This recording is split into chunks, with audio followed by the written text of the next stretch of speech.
Chantal Korda naiz, euskara sustatzeko zuzendaria Eusko Jaurlaritzan, eta Lanabes Forora etorri gara, beste gauzen artean, Gaitu.eusen proiektuaren baitan, ahotsak biltzeko kanpaina aurkezteko.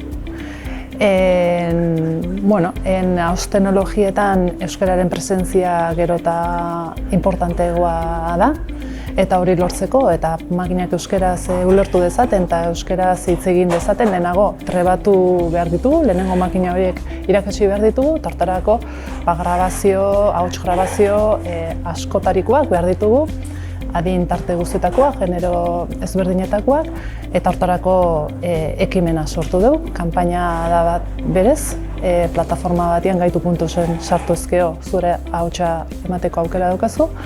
Eta ekimenaren bitartez, hori da bilatzen duguna ez. Ahots grabazio anitzak, askotarikoak, adin tarte guztietakoak, eta hortarako deia egiten dugu, bai hemen Lanabes Foruan eta bai hau aurkezteko aukera ematen diguten foro guztietan. Leire Suazo naiz, hizkuntza politikako sailburuordetzako teknikaria, eta gaur Lanabes Forura etorri gara batez ere 3 gauzaren berri emateko.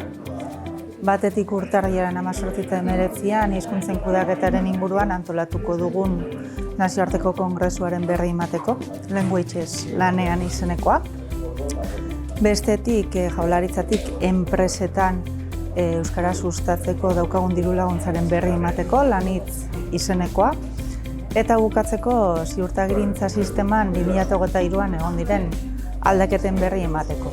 Bikain ziurtagiriaren aldaketak eta harrobi diplomaren sorrera.